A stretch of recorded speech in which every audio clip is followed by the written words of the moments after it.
I'm hunched over my desk, heart pounding, as my boss struts into the boardroom and presents my idea as his own genius.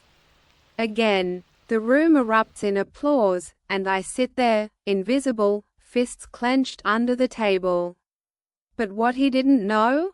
I'd been quietly building a file that would bury him. 3 years of betrayal later, I flipped the script, and watched his world collapse while I claimed the crown. Hello everyone, my name is Emily. I'm 28 years old, living in the bustling heart of New York City, where the skyscrapers touch the clouds and the streets never sleep.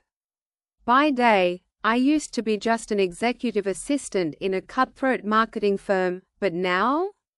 Let's just say I've climbed to heights I never dreamed possible. Today, I want to pull back the curtain on a very personal chapter of my life. A raw, unfiltered story that's equal parts heartbreak and triumph. This isn't some made-up tale.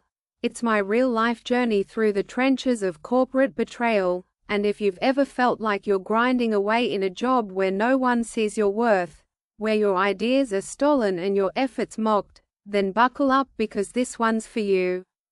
It might just light a fire under you to reclaim what's rightfully yours.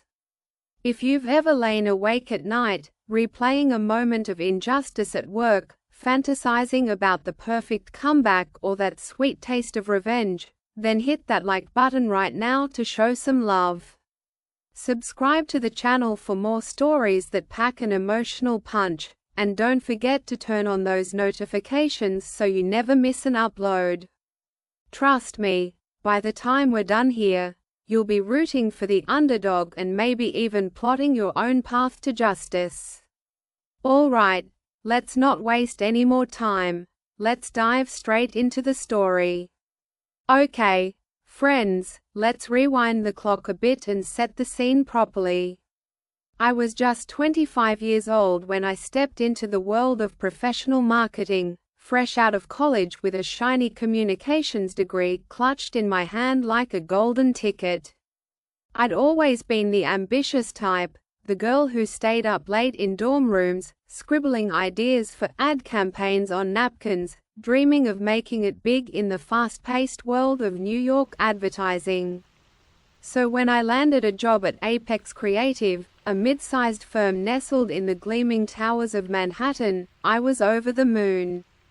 The office was everything I'd imagined. Open-plan layout with sleek glass walls, beanbag chairs in the creative zones, and that perpetual buzz of energy from people brainstorming over lattes.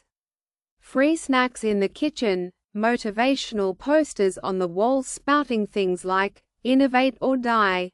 It felt like the start of something epic. But oh, how quickly the shine wore off. My official title? Executive Assistant to Mr. Richard Thompson, the head of the creative department. He was the kind of man who exuded false charm. Late 40s, with impeccably slicked back hair that probably took more time to style than my entire morning routine, always draped in expensive tailored suits that screamed, "Power player." From my very first day, he made it crystal clear where I stood in the pecking order. I'd barely settled into my cubicle, a cramped corner desk piled with outdated files and a computer that whirred like it was on its last legs, when he buzzed me on the intercom. "Emily, coffee, black, no sugar, and make it quick." His voice crackled through, not a hint of warmth or introduction. No, "Welcome aboard," no, "Glad to have you." Just orders. I remember standing there, my new blouse already feeling too tight from nerves, forcing a polite, "Right away, sir," through gritted teeth. As I hurried to the kitchen, the aroma of fresh brew mixing with the faint scent of printer ink and stress sweat in the air, that first twinge of doubt hit me. Was this what I signed up for? At first, I brushed it off as typical entry-level hazing. Everyone has to pay their dues, right? Fetch coffee, organize calendars, run errands, that's the gig. But it didn't take long for me to realize my role extended far beyond that. Thompson relied on me for the real meat of the work. I'd spend hours diving into market research, poring over analytics reports until my eyes blurred from the blue light of the screen. I'd craft detailed proposals, brainstorm taglines that were catchy and clever, even design rough mock-ups for campaigns using free software I'd taught myself in college. Late nights became my norm, the office lights dimming as colleagues trickled out, leaving me alone with the hum of the AC and the distant siren wails from the streets below. My fingers would ache from typing, my back stiff from hunching over the desk, but I'd push through, fueled by that naive hope that hard work would pay off. The first major stab of betrayal came about 3 months in, during a high-stakes pitch for a premium skincare brand. They wanted a social media campaign that would go viral, something empowering and fresh. I threw myself into it completely. Weeks of non-stop effort, compiling mood boards with vibrant images of diverse women glowing under soft lights, crunching data on target demographics, millennials craving authenticity, and developing a core concept called "Glow from Within." It tied personal empowerment to skincare routines, with user-generated content challenges that encouraged sharing stories of self-love. I was so proud of it. My heart raced every time I refined a slide, imagining the client's excitement. This could be my breakthrough, I thought, visualizing a pat on the back, maybe even a small bonus or acknowledgement in the team meeting. Handing it over to Thompson felt like entrusting a piece of my soul. "Here's the full deck, sir. I think it'll really resonate," I said, my voice steady but my palms clammy. He barely glanced up from his phone, muttering a dismissive, "Good, I'll take a look." The pitch meeting rolled around a few days later. I was invited to sit in, supposedly to take notes, but I dressed sharp, hoping to contribute if needed. The conference room was sleek. Long mahogany table, projector humming, the scent of fresh markers and catered pastries hanging in the air. Thompson stood at the front, clicking through the slides, my slides, word for word. "I've developed this innovative approach," he declared confidently, his voice booming as if the ideas had sprung from his brilliant mind overnight. The clients nodded, impressed, jotting notes. Applause followed. My stomach dropped like a stone. A cold flush crept up my neck. I sat there, pen frozen in hand, feeling the room spin slightly. No credit, not even a nod in my direction. Invisible. Afterward, the betrayal sank deeper during the casual debrief in the break room. Co-workers clustered around Thompson, slapping his back with congratulations. That's when Sarah entered the picture. Oh, Sarah. She was the account manager everyone whispered about, early 30s, with flawless blonde highlights that probably cost more than my rent, always in designer heels that clicked authoritatively across the floor. She had this perpetual smirk, like she knew secrets about everyone. Leaning against the counter, coffee mug in hand, she caught my eye and sauntered over. "Nice job on fetching those slides, Em," she said, her tone dripping with sarcasm, loud enough for others to hear. "Must be tough being the office errand girl while the real talent shines." The group chuckled, a sharp, mocking sound that pierced like arrows. My cheeks burned hot, a mix of humiliation and fury rising in my chest. I managed a week, thanks, but inside, my mind screamed, that was my work. My late nights, my creativity. I retreated to the bathroom, splashing cold water on my face, staring at my reflection in the mirror, eyes red-rimmed, jaw clenched.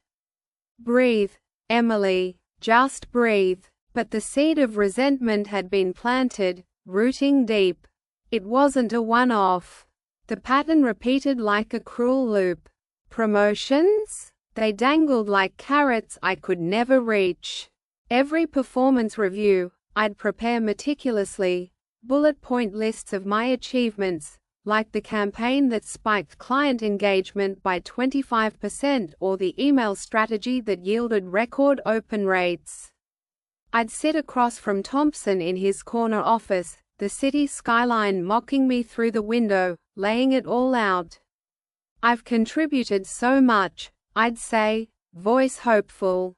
He'd lean back in his leather chair, steepling his fingers, and deliver the blow. "Solid effort, Emily, but you're not quite leadership material yet. Need more seasoning." Then, without fail, the promotion would go to someone else, often one of his golf buddies or, worse, Sarah, who spent more time schmoozing than producing. I remember one particularly gut-wrenching instance. A senior coordinator role opened up. I'd applied internally, pouring my heart into the application essay. Days later, announcement email, "Sarah got it. Overheard in the elevator. Emily's sweet and all, but let's be real, she's just the help. No killer instinct." Sarah's words again, her laugh echoing off the metal walls. My hands trembled as I gripped the railing, the elevator's ding feeling like a death knell. Powerlessness washed over me, a heavy wave that left me breathless. Why fight when the game was rigged? The daily disrespect chipped away at my spirit like erosion on a cliffside. Co-workers forgot to include me in team lunches, leaving me eating a sad desk salad while laughter floated from the conference room. They dumped their overflow tasks on me. "Emily, you don't mind proofreading this, do you? You're so good at the details," said with a patronizing smile, as if I were an eager puppy. Thompson escalated his credit stealing to an art form. A full rebranding for a tech startup? I led it from ideation to execution, sketching logos on napkins during my commute, negotiating with freelancers late into the night. Presented as Richard's visionary overhaul, an influencer partnership that went viral. My negotiation tactics, but his strategic genius. Each theft felt like a punch to the gut, stomach churning, breath shallow, a bitter taste in my mouth. Nights at home in my cramped studio apartment, the walls closing in with the sounds of honking taxis below, I'd curl up on the couch, replaying the day's slights. Tears would come unbidden, hot tracks down my cheeks, my body shaking with suppressed sobs. Am I invisible? Do I even matter here? The craving for justice gnawed at me, a constant ache. But here's where the shift began, the spark that turned victimhood into vengeance. One evening, after yet another stolen idea, I sat at my kitchen table, laptop open, staring at the blank screen. The rain outside tapped insistently on the window, mirroring my turbulent thoughts. "Enough," I whispered to the empty room. Anger, that fiery companion, hardened into something useful, resolve. I wasn't quitting. Oh no. I'd play the long game. That night, I started documenting everything. It began small, saving emails where I originated ideas, complete with timestamps. I'd forward them to a personal account, hidden from prying eyes. Then, I got bolder, discreetly recording meetings with my phone app, the device tucked innocently in my blazer pocket, capturing Thompson's casual admissions like, "Tweak Emily's draft and run it as mine." Screenshots of internal chats, where coworkers admitted to shortcuts or Sarah boasted about borrowing concepts. I organized it all in encrypted cloud folders labeled innocuously as personal notes. It became my ritual, a secret empowerment.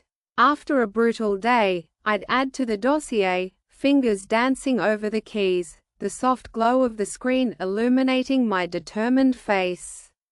My heart would steady with each entry, the knot in my stomach loosening. This is my insurance, I'd think. One day, they'll regret underestimating me. The corruption I uncovered went deeper than I imagined, like peeling back layers of an onion that made my eyes water with shock. Thompson wasn't just a credit thief, he was cooking the books. Expense reports bloated with phantom client dinners, lavish steakhouse bills for nights he spent at home, receipts forged with a flair that screamed entitlement. I found discrepancies in budget logs, money siphoned for personal perks like his luxury watch collection. Sarah? Even worse. Emails revealed her leaking proprietary ideas to rival firms for under-the-table kickbacks, her messages laced with emojis that belied the betrayal. Got a sweet deal from competitor X. Thanks for the inspo. Winking face. Other co-workers padded hours, claiming overtime for golf outings, or borrowed office supplies in bulk for home use. My file ballooned. Scanned bank statements from anonymous tips, chat logs from disgruntled former employees I'd connected with via LinkedIn under a pseudonym. I was meticulous, meeting sources in bustling cafes where the clatter of espresso machines and chatter drowned out our whispers. My pulse would race, adrenaline surging as I slipped documents into my bag, palms damp but grip firm.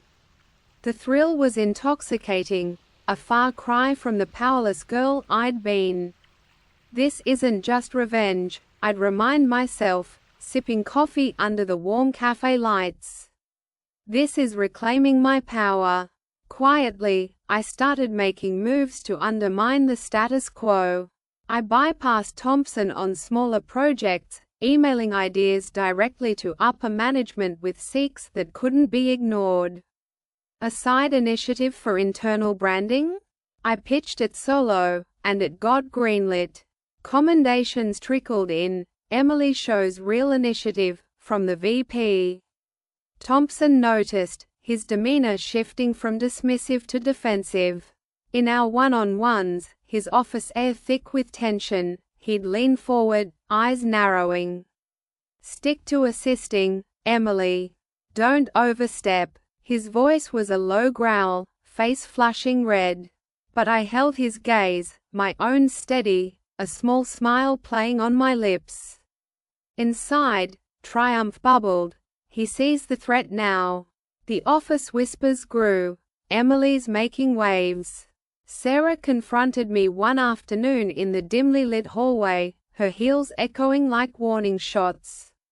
She blocked my path, perfume cloying, face inches from mine. What game are you playing, little assistant? Know your place, or you'll regret it. Her breath was hot, eyes flashing with malice. I didn't flinch. Oh, I know exactly where I stand, I replied coolly, my heart thundering but voice even. As she stormed off, I leaned against the wall, exhaling slowly. Just you wait, I thought. The tension was palpable now, like storm clouds gathering, the air electric with impending reckoning. The breaking point arrived during the firm's biggest opportunity yet, a multi-million-dollar partnership with a tech giant for an AI-driven ad campaign. I immersed myself completely, researching emerging trends in artificial intelligence, analyzing consumer data until my vision swam, crafting a narrative around future-proof your brand that wove tech innovation with emotional storytelling. Exhaustion became my shadow, dark circles under my eyes, coffee my lifeline, but the work was impeccable. Handing it off to Thompson, I felt a mix of pride and dread.